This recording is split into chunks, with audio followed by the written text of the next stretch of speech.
र अन्यायको सुरुवात हो।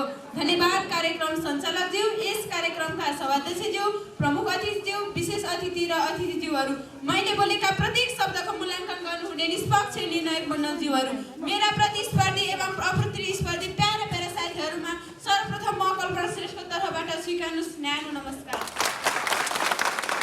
आज म यस्तो विषय लिएर उभिएकी छु जुन केवल शब्द मात्र होइन, यो हजारौं बालबालिकाको भविष्यसँग जोडिएको पीडा हो।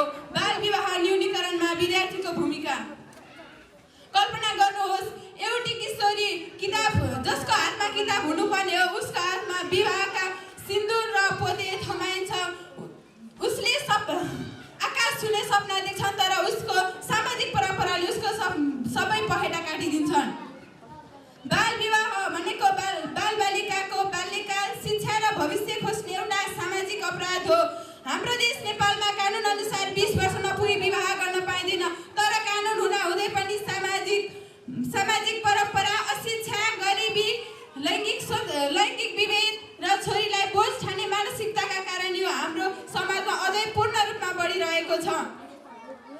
साथीहरू, खेल्ने, सिक्ने र सपना बुन्ने उमेरमा यदि कसैलाई विवाहको जिम्मेवारी थुपारिन्छ भने उसको भविष्य कस्तो होला?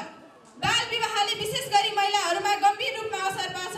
सानै उमेरमा विवाह गर्दा उनीहरूको शिक्षा रोकिन्छ र सपना अधुरै रहन्छ। कम उमेरमा गर्भधारण गर्दा स्वास्थ्यमा ठुलो जोखिम पर्न सक्छ र जसले आमा र शिशु दुवैलाई जीवनभर सङ्कट पार्न सक्छ। मानसिक रूपमा पनि उनीहरू तनाव, डर र जिम्मेवारीको बोझले थिचिन्छन्।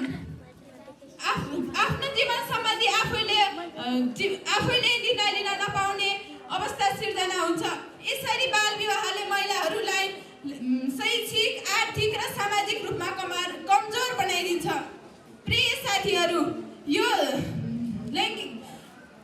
बाल विवाह न्यूनीकरणमा विद्यार्थीको भूमिका के हुन सक्छन् त? पहिले हामी विद्यार्थी आफै सचेत र जागरुक बन्नुपर्छ। यदि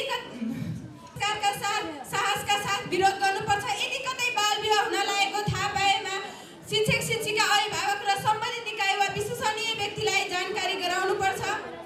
तेस्रो, शिक्षालाई प्राथमिकता दिनुपर्छ। शिक्षा नै सशक्तिकरणको आधार हो।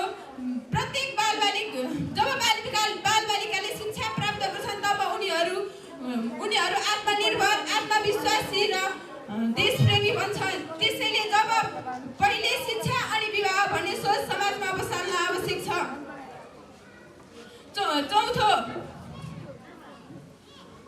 चौथो, विद्यालयमा सचेतना फैलाउनु पर्छ।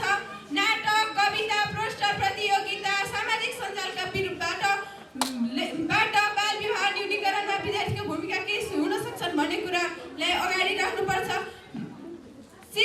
शिक्षित र सक्षम युवा पुस्ता नै बाल विवाह अन्त्यको बलियो आधार हो।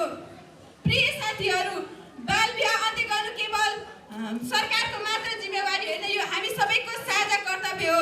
आज हामीले आवाज उठायो भने भोलि हजारौं बालबालिकाहरूको भविष्य सुनिश्चित हुनेछ। त्यसैले जब विद्यार्थी जाग्छौँ तब समाज जाग्छ, जब समाज जाग्छ तब देश अगाडि बढ्छ।